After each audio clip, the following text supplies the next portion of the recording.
Good morning, good afternoon, good evening, everyone, and welcome to the first episode of our exciting new series, SIAM Talks. I'm Mohan Kerwakramani, Vice President and Practice Head at HCLSoftware, part of the SIAM or the Service Integration and Management team. And I am really thrilled to be your host for today's session. Joining me today is Claire Agutter from Scopism. It is a real honor to have Claire with us. Claire's a really experienced service management consultant. She's been doing this for many, many years. She's been a speaker and author and founded Scopism in 2016. For the last 5 years, Claire has also been nominated by Computer Weekly as one of the most influential women in UK in tech. Claire, fantastic to have you with us. Thanks so much, Mohan, for the invitation. It's a real pleasure to be here.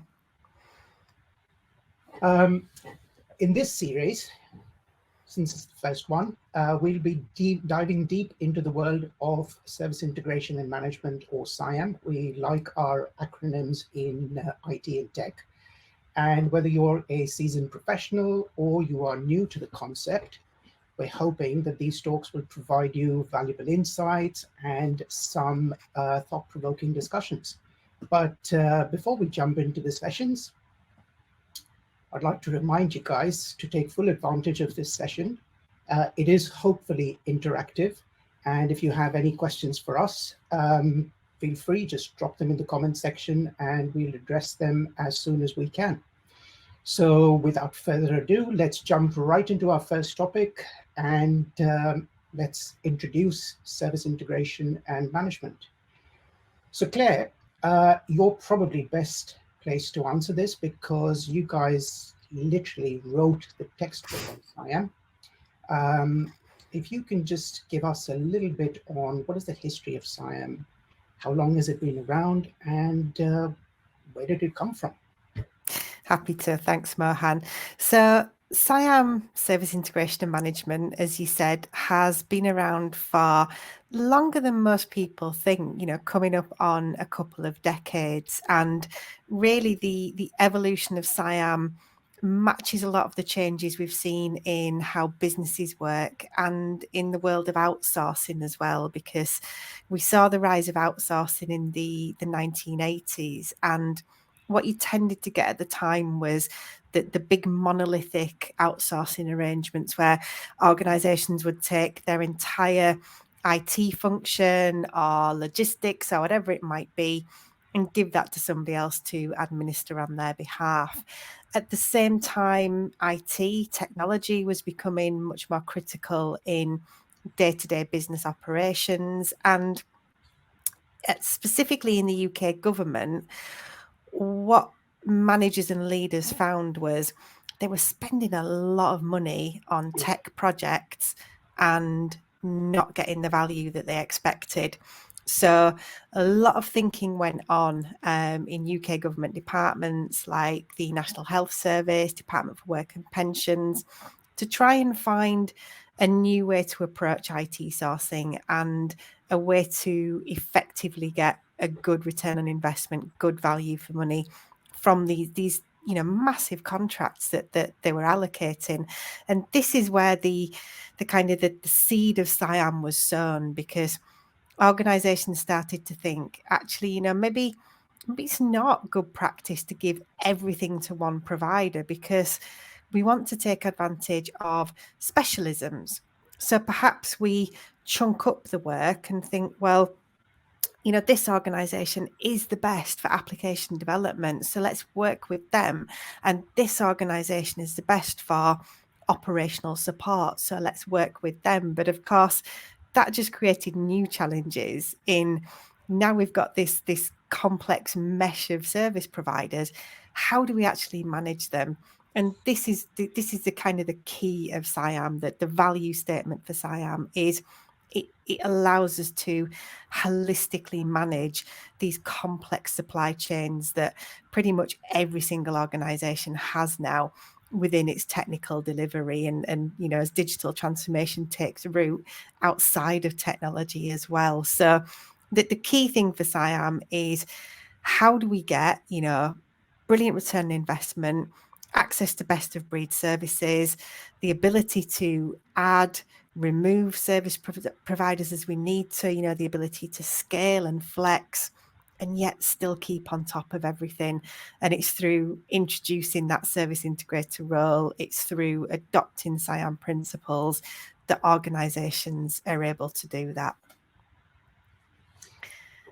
That makes a lot of sense, actually, Claire. And I think looking back, you know, you mentioned sort of outsourcing everything to one supplier, but you sort of imagined that even at that time, you know, there would have been some sort of integration, coordination, orchestration to be done, because organizations did have a retained team as well. So a lot of critical things might have sort of been still in-house. So yeah, no, I can totally see where that sort of comes from. Yeah, and it's important to remember, I think, that from those historical roots, SIAM, you know, has continually evolved as working practices have evolved. And I guess this is a good question for you with the type of work that you do and the fact that you're working with lots of different organizations. What are you seeing now as the drivers for SIAM adoption? What are the kind of the strategic things that these organizations are looking to achieve?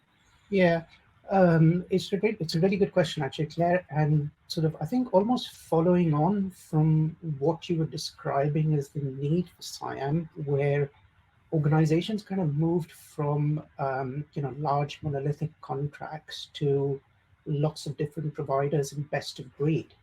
I think the landscape's actually evolved even further. So you know, most organizations are now sort of on this everything as a service delivery model. So, you know, whether that is software as a service or infrastructure as a service or development on a platform, which is also being, you know, procured as a service. I think the complexity of the supplier landscape has exponentially grown. It has, you know, it's not just the number, but I think even complexity has become a lot higher than we actually had before.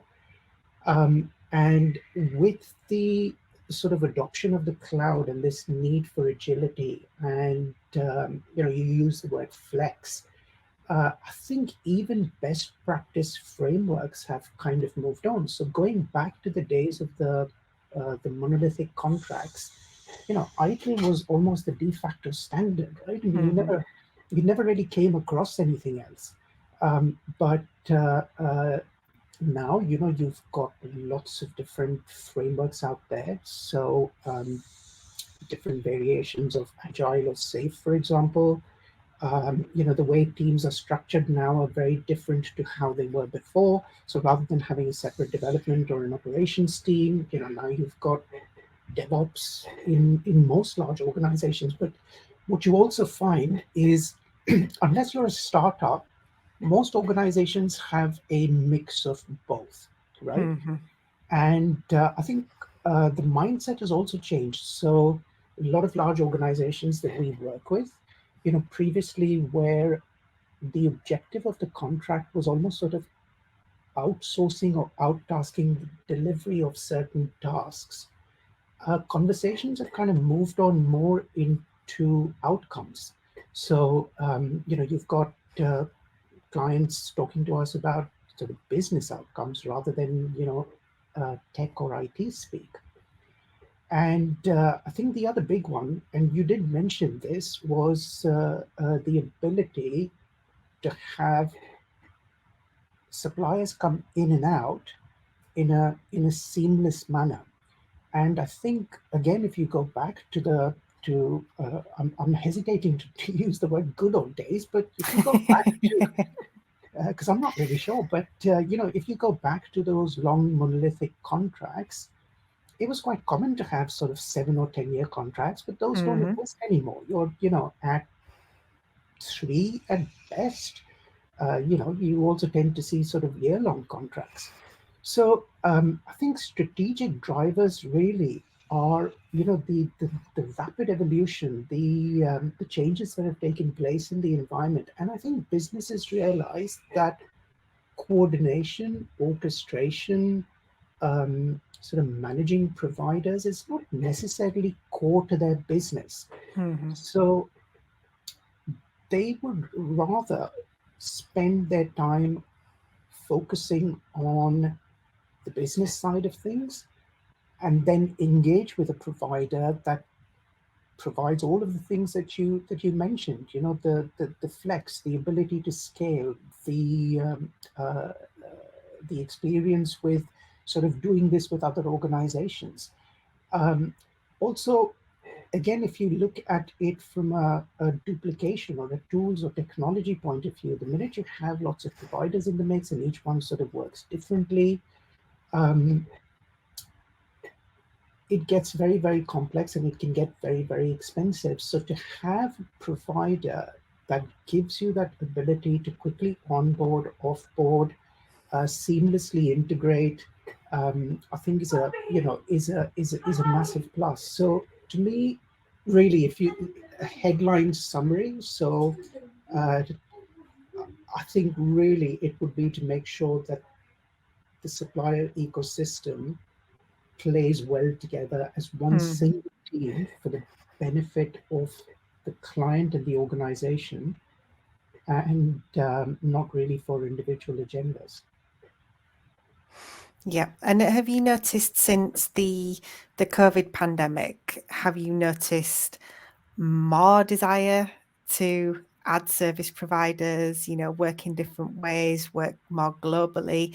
Or are you seeing organizations kind of pull back a little bit and try and bring things more in-house? No, I think it's actually gone quite the other way. Um, you know, the number of service providers within an organization has really increased. So now we haven't seen the bring it back in house. You know, in terms of complexity, and again, when you talk of service providers, you kind of think saying, well, infrastructure, you know, I might have one provider, but that isn't actually true. So global organizations could have a totally different strategy in Asia Pacific with one provider, but you know, sort of North America or UK and Europe might be totally different. They might have different providers for development environments and different ones for their production environments. You know, you look at applications, and I think it's almost impossible to find a single provider, especially if you kind of get into the SaaS space. Then you know they're only really providing the one thing. It's not so. Yeah, no, I don't think organizations are putting things back in the house. You know, quite the opposite. So, Claire, moving on from that, Scopism started a SIAM community recently, and I don't think there actually has been another one.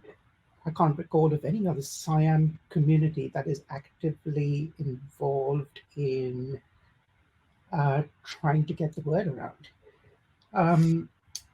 Would you tell us a little bit about that? Yeah, happy to. Thank you, Mohan.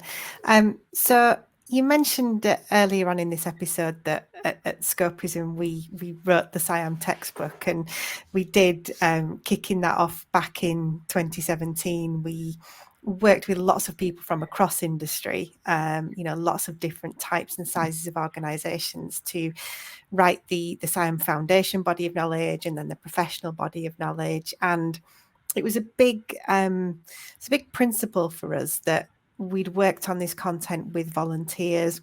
We wanted to give that to the community. So the body of knowledge has always been freely available to download. But then what we found was people were coming to us and saying, you know, this is great. You know, these books are really, really helpful, but can you tell me more? You know, can you give me case studies, white papers?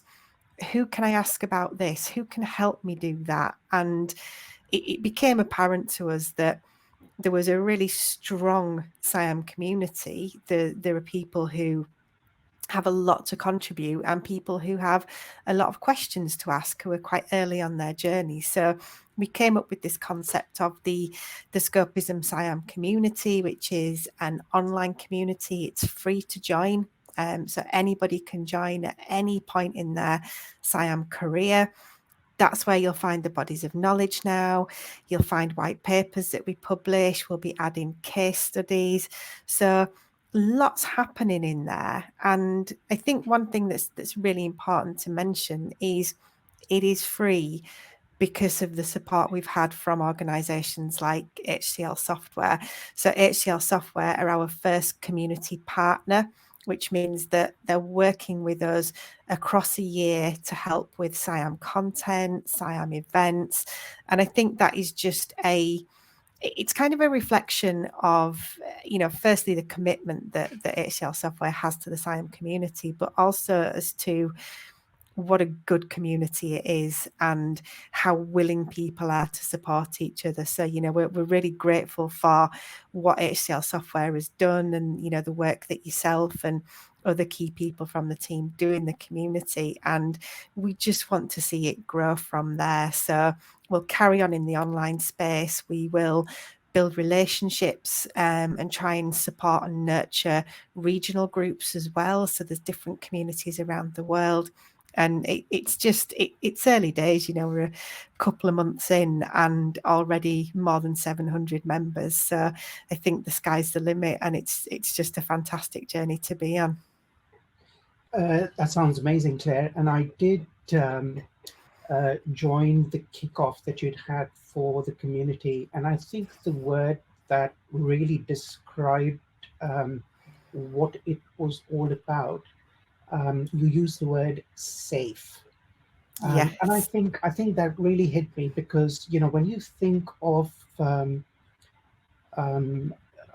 not necessarily technology, but any topic, and, in the workspace, you might feel a bit awkward asking about something or how that might be perceived. And I think the most important thing is in the community that anybody can ask any question, and there's no hierarchy. We don't use any titles, and people can ask practical advice on how to do things. And I have followed quite a few of the questions, and people have actually asked about specific use cases in their own organization. And you and me both know from experience that there isn't necessarily a one size fits all. So you adapt, you adopt, and you chop and change things around that makes sense for your organization. So every time I think of the word community, I will always remember the word that you used, which was safe. Yeah, and that's hugely important to have that welcoming feeling. And myself and Steph, our community manager, the rest of the team, we're all working really hard to achieve that and to make it a space where we can all learn from each other. Even the most senior SIAM professional still has something to learn because, SIAM is continually changing. And I suppose that's a good question to put to you again, because you're out there in the field working on these engagements. What are the big evolutions that you're seeing in SIAM with your clients? I think I would put that into probably two big buckets. And I think, we could probably deep dive a little bit into this in one of our follow-on episodes as well. But if I look at it from a best practice or framework point of view, again, sort of going back to one of our previous questions, ITIL was a de facto standard many years ago. But I think now there's quite a few of them there, and organizations or parts of the organization, the application teams, very unlikely now that we find that they're actually using ITIL. They're using some sort of agile framework. And if you kind of think of that as almost two separate languages, so one speaking English and the other one, I don't know, speaking French or German or Spanish or whatever, and they don't speak each other's language, but they've got to live in the same household and be able to communicate with each other. And if you sort of increase that complexity, you could have I don't know, different accents or more languages, or another provider using something totally differently. And these people are constantly coming in and out, talking about shorter contract life cycles. So I think one of the big challenges, at least in terms of sort of, SIAM evolving, is previously you might have had a bunch of providers that spoke the same language. I think we've got to that pivot point where SIAM's kind of evolving into being this, apart from the orchestration bit, but actually integrating the providers that have a totally different way of working, trying to map agile and idle and what are the the interaction points, what information do I share with each provider at a particular point in time? So how does, that event pass over? And I think, Claire, I have read your book on Verizon, for example, and, you talked of creating a management mesh. And I think, just those two words, a management mesh, kind of describes where SIAM's evolving to, or has evolved to, really quite accurately. The other big bucket that I would put things, from an evolution point of view, is because the delivery models have changed. And, we started off today's episode with how things are evolving into everything as a service. If you look at SIAM traditionally, there's a big focus on integrating suppliers, conversations with these suppliers, collaboration, running governance forums, measurement methodology to measure the performance of each provider individually, as well as, the overall ecosystem as a whole. And what we find is that as organizations adopt more and more of cloud services, and that's not just software as a service, but even as they start developing applications on a platform, they're using a microservices architecture, so there's very little development to do. You consume pre-built capability that's available on the platform. I think the focus shifts from people to IT services, and I don't like using the word IT services, Claire, because you probably know the word service means different things to different people, and that could be a debate in itself. But almost many applications, right? So we've shifted from a people focus to a tech focus, and I think SIAM's got a really important role to play, because the challenges don't change. The challenges don't go away. You've still got a multi-supplier ecosystem. You've still got them providing a component of that end-to-end value chain.